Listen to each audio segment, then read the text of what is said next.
If you want to connect your Bose Earbuds to a PS5, here's the simplest way to do it. First, go to your PS5 home screen and head into Settings. Now scroll down and open Accessories. Inside, select Bluetooth Accessories. This is where the PS5 scans for wireless devices. Next, put your earbuds into pairing mode. On most Bose models, just press and hold the Bluetooth button on the case or the earbuds until you hear "ready to pair." The LED should start blinking. Now, check your PS5 screen. Your earbuds should appear under Nearby Accessories. Select them and press OK, and the PS5 will attempt to pair.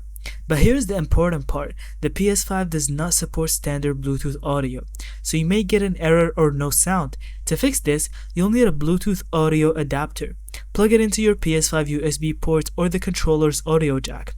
Set the adapter to pairing mode, then pair your earbuds to the adapter instead. Once connected, the sound routes straight to your earbuds with a minimal setup.